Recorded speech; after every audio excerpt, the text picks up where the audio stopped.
Hi guys! Welcome sa Engineered Math Channel. Sa video na to ay magre-review tayo for College Entrance Exam Mathematics.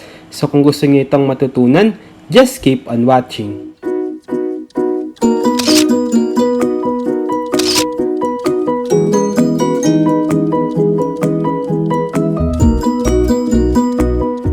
Okay, so this time ay magre-review ulit tayo for College Entrance Exam Mathematics Part 7. So, meron na akong parts 1 to 6 for this series of videos for College Entrance Exam Reviewer Mathematics. So, kung hindi nyo pa napapanood, ay lilink ko na lang. Meron din akong different playlist ng different branch ng mathematics kung saan marami akong video sa bawat playlist ng iba't ibang topics sa math na pwede nyong gawing reviewer kapag magtitake kayo ng College Entrance Exam for UPCAT, PUPSET, ASET, DCAT, USTET, and so on. So, ililink ko na lang yung playlist para ma-check nyo. So, magsasagot ulit tayo ng sets of questions. Let's start with question number 61. So, 1-inch cubes are stacked as shown in the drawing. What is the total surface area? So, yung dimension daw nung bawat square dito sa cube is 1 inch. So, ano raw yung total surface area given this figure? So, kapag total surface area, hanapin natin yung area ng mga exposed face nitong ating given figure. So, diba? Ito exposed, exposed, exposed, exposed, exposed, exposed. And dun sa kabila, exposed din yun. Yung sa likod, exposed din yung sa bottom. So, therefore, ilang square yung mabubuo natin dun sa exposed surface area? So, bilangin natin. So, di ba yung area ng isang square na to is S squared, right? Since 1 inch per side ng square. So, ang bawat area nitong isang square is 1 square lang or 1 square inch, right? So, bilangin lang natin kung ilang square meron dito sa figure na to. So, dito sa gilid, meron tayong ilan? 1, 2, 3, 4, 5, 6, 7. So, 7 plus, din dun sa opposite side, may 7 din dapat, right? Plus, dito sa likod, ilan? 1, 2, 3. Then, 1, 2, 3, 6. Right? Plus, sa baba, ilan? Yung bottom. 1, 2, 3, 1, 2, 3. So, 6 din. Then, dito sa harap, ilan? 1, 2, 3, 4, 5, 6.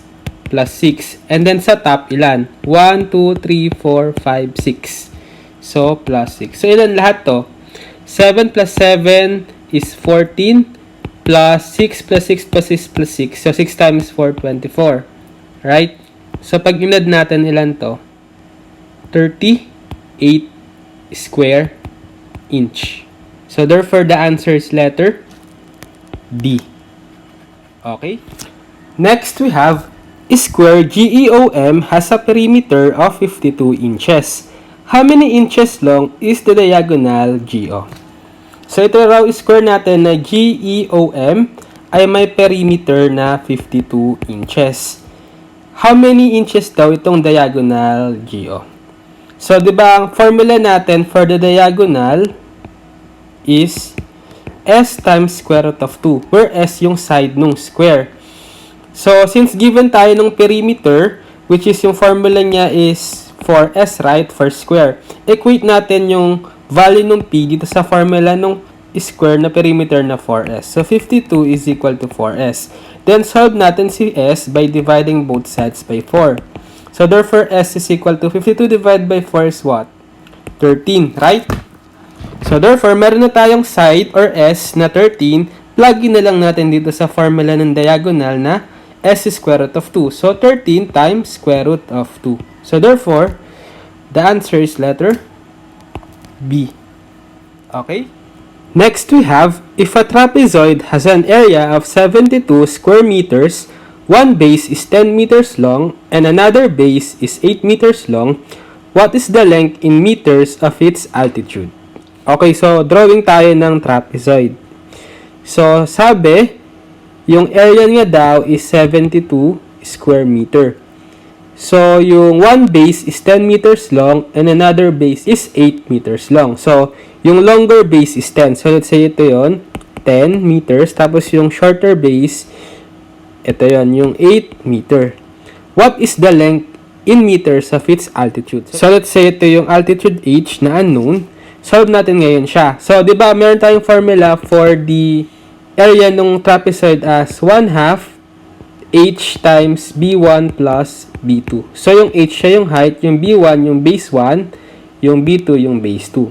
So, plug in natin yung value. So, yung area is 72 equals 1/2 yung h yung unknown times yung dalawang base. Given naman sila na 10 plus 8.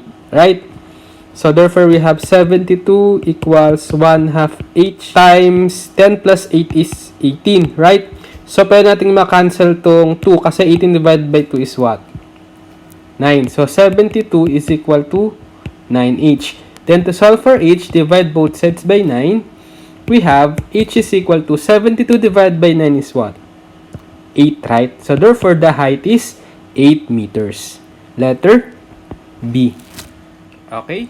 Next, we have find the volume of a right cylinder with base diameter 10 and height 6. So, volume daw ng right cylinder. So, itong cylinder natin, yung height niya raw na to is 6. Tapos, yung diameter niya, this one is 10. So, meron lang tayong formula for the volume of right cylinder as pi r squared h. So, we have pi. So, yung r natin, bali, is kalahati ng diameter na 10. So, 10 divided by 2 is what? 5. So, we have 5 squared. Then, times yung height, which is given as 6. So, therefore, we have pi times 5 squared is what? 25. Times 6. So, 25 times 6 is 6 times 5 is 30.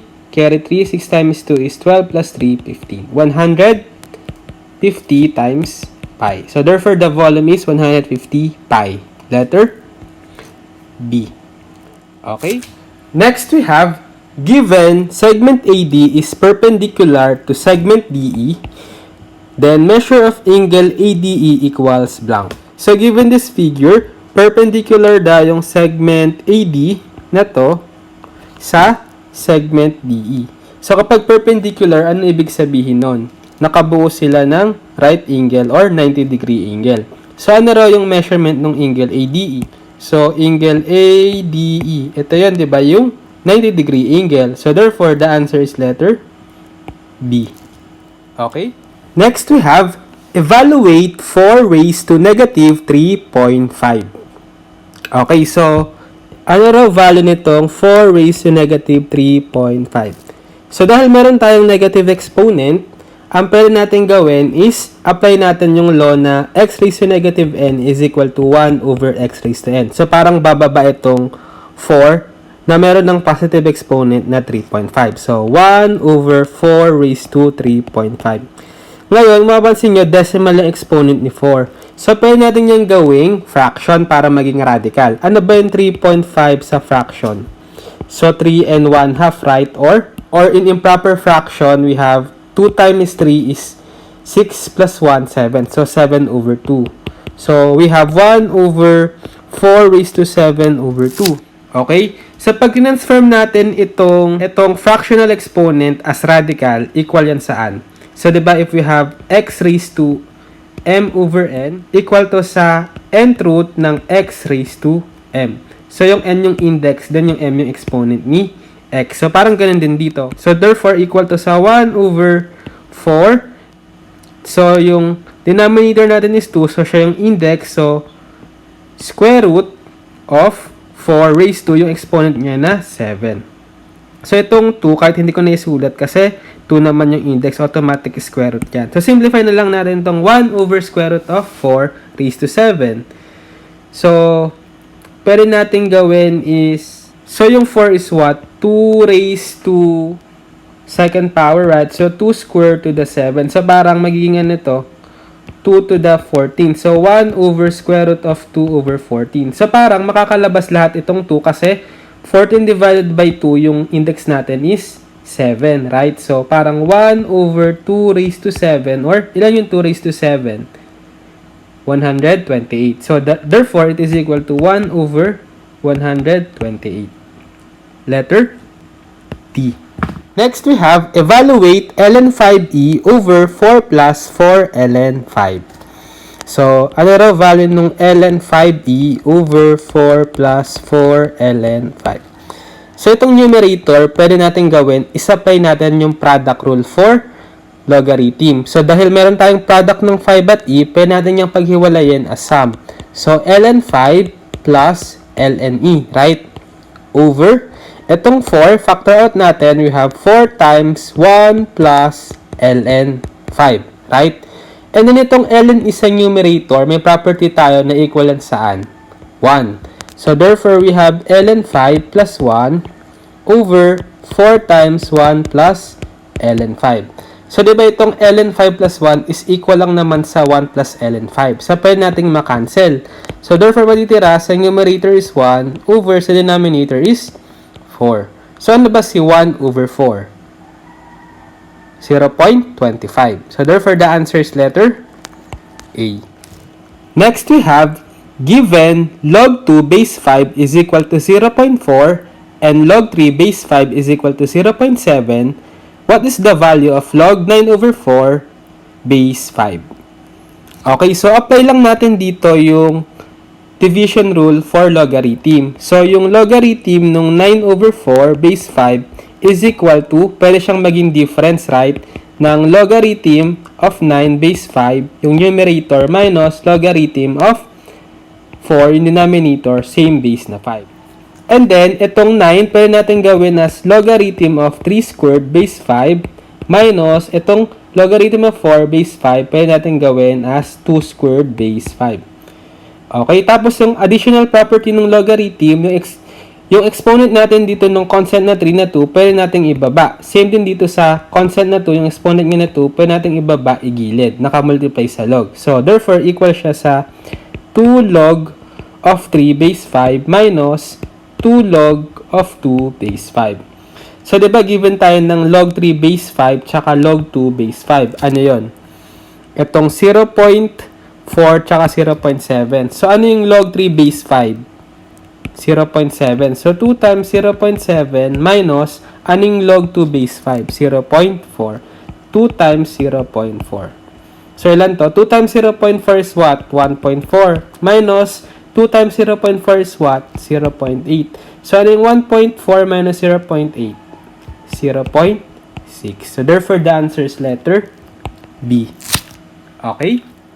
Next, we have find an expression for f inverse of x if f of x is equal to negative 2x plus 3. So, hanapin daw natin yung inverse or denoted by f raised to negative 1 of x nitong f of x na negative 2x plus 3. So, ang step lang is, ilet muna natin itong f of x as y. Then, equal siya dito sa negative 2x plus 3, right? Interchange natin yung y at x. So, magiging x is equal to negative 2y plus 3. Then, solve ngayon natin itong bagong equation for y in terms of x. So, transpose ko dito si 3. So, x minus 3 is equal to negative 2y. Then, divide both sides by negative 2. So, solve natin si y as what? X minus 3 over negative 2. Then, ito na yung inverse niya. Papalitan nyo na lang itong y na notation. Ito, yung f raised to negative 1 of x. So, therefore, the final answer is x minus 3 over negative 2. So, pag distribute natin itong negative ng 2 sa taas, magiging negative x quantity minus 3 over 2. Tapos, pag distribute natin, magiging negative x plus 3 over 2. Letter B. Okay? So, therefore, the answer is letter B. Next, we have solve for x. 3 raised to x squared plus 4x is equal to 1 over 27. So, exponential equation. So, lagi kapag meron tayong exponential equation, dapat pinagpapareho natin yung base ng bawat side ng equation. So, dito is sa left side 3 yung base niya. So, try natin gawing base 3 din itong right side na 1 over 27. So, diba itong 1 over 27 is equal sa 1 over 3 raised to the third. Gawin natin base 3 by applying rule ng negative exponent. So, pwede siyang maging equal sa 3 raised to negative 3. Right? Kasi pag binalik natin as a fraction, equal siya dito. So, therefore, meron na tayong 3 raised to x squared plus 4x is equal to 3 raised to negative 3. So, same base na sila, pwede na natin i-equate yung mga exponents nila. So, we have x squared plus 4x is equal to negative 3. So, quadratic equation. So, equate natin sa 0. Transpose ko si negative 3 sa kabila. We have x squared plus 4x plus 3 equal 0. So, solve natin yung roots by factoring na lang, right? So, x, factors ng 3 that add up to positive 4. 1 and 3, right? Positive pareho. Equal 0. Then, equate its factor to 0. We have x plus 1 is equal to 0 and x plus 3 is equal to 0. Therefore, solving for x, we have x is equal to negative 1 or x is equal to negative 3. So, therefore, the answer is negative 1 and negative 3. Letter D. Okay? Okay, so I think putulin ko muna dito yung part 7 ng ating College Entrance Exam Reviewer Mathematics. So, abangan nyo na lang yung next upload ko for College Entrance Exam Mathematics Reviewer Part 8. Okay? So, sana ay may natutunan kayo sa video na to at maraming salamat sa panonood.